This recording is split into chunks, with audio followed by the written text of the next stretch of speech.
Hey guys, I'm Constantine Desjardins. I'm a product manager here at Lucid Bots, and today I'll be speaking with Andrew Meades of Meades Restoration in Canada.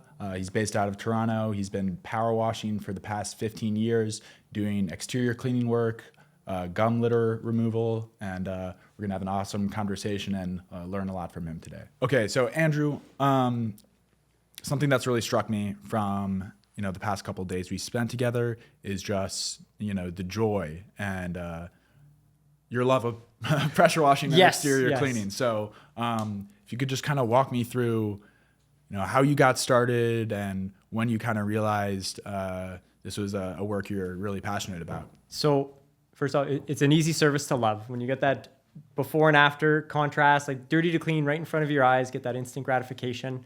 It is a very satisfying thing. Even if it's a long night and you're still doing productive work, it feels great. And I think for me, when I first started, I started off removing chewing gum litter. So chewing gum litter is little black spots on the sidewalk. When people spit out a piece of gum, it gets adhered to the surface. I was problem solving in a new way, and I was literally spot cleaning and piece by piece watching a piece of gum get dissolved by steam. I used steam when I first started. Is satisfying. It's very literally piecewise work, and was very meticulous about it. And I did enjoy the service as well. And I do remember when I started off, I was on sidewalks downtown Toronto. People would come up and they would genuinely thank me for what I was doing, trying to help do my part, clean up the city. And that was really cool as well. So Andrew, for someone just starting out in the pressure washing business, and after 15 years of learning, what are maybe the top 3 lessons you have for someone just starting off, or your top 3 recommendations? Also, not just the pressure washing side, but kind of business. Those top 3 lessons you've learned from 15 years. Okay, so we'll start with the power washing side first and foremost. If you're just starting out, I want you to try and change your perspective. I want you to think you're an applied chemist. You're putting on products to do the cleaning, and the power washers are just helping speed up rinsing. If you have a shift in that mindset, you'll hopefully avoid the problems of trying to brute force things off with water that are not going to come off on their own, and you'll end up causing a lot of expensive damage to repair. Building your business. I started off very small. I kind of built my business up, and then I actually shrunk down a little bit when I moved further away from Toronto.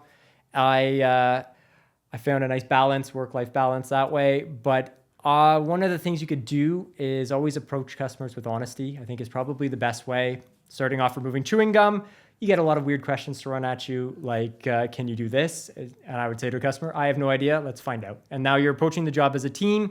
And again, you've set that expectation, and I think we'll try it this way. If it works, we'll try something else and just keep going kind of thing. Or if it doesn't work, those 2 things will be really helpful for new people to understand. Yeah, kind of.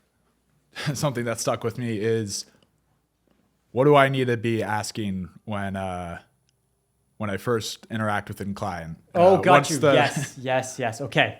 When someone calls you, pick up your phone.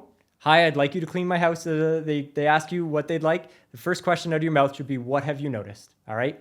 And then you listen very well, because that's the entire job in a nutshell. If they say, my peak of my house has got some green stuff in there, my patio's got some clay staining on the one side, and I don't know, my garage door is looking weird or whatever, you just go out and you solve those 3 problems for them, and you're never gonna have a problem getting paid. So it's just, what have you noticed?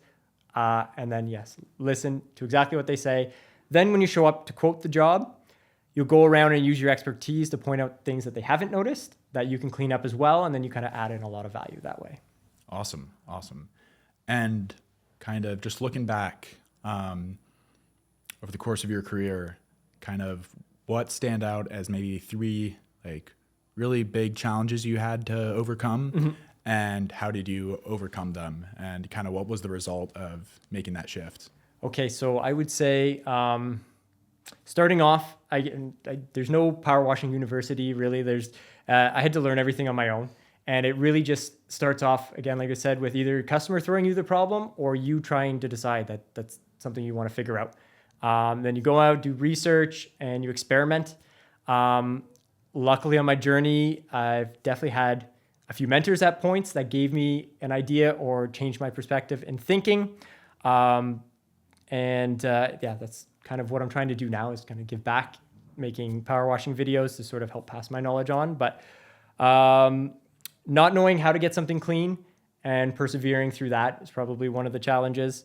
Again, getting over when you hire somebody else to do a job and you try and train them, but then you have to set them free and let them go off and do work on their own. And it's nerve-wracking, and there's a weird feeling as a business owner watching somebody work for you, hoping that they do make the same choices that you would make, and kind of get used to it that way. And then, yes, when you have guys, you're responsible for finding hours for them, kind of thing. And there's a hump that you sort of have to jump when you are wearing all of the hats that a business owner has to wear. So when you first start out too, you'll probably burn out, and you'll probably work very long shifts. You'll offer to clean a parking garage and not realize that you don't know how to deal with 300 pounds of dirt.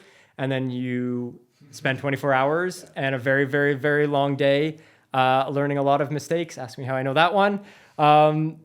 Just persevere through those, learn from your mistakes, and be open to trying new things. That's probably the best way to sum it up. Awesome. So just a constant It's always, I'm learning evolution. Today. I have a concrete slab in my basement right now with a bunch of marker X's that I am trying various products to lift it out completely, because I've got a customer I was able to get 85% of the marker staining out of their building. I'm trying to get that last 15%. It's a very technical job. It's wintertime. It's in Toronto on a sidewalk. I'm still experimenting today. So, Andrew, thank you so much for doing this podcast with us. It's been an awesome 3 days, getting to learn from you and just understand your business better. And just honestly, what struck me the most is really the joy you get from pressure washing. And I think it's super awesome. So I really appreciate you coming down, spending the time with us, and hopefully a lot more great things to come, and we can continue building this together. Thank you very much for having me out here, Constantine. It's been a wild ride, and I loved every minute of it. Can't wait to do it again. Awesome. Thank you, man. Cheers.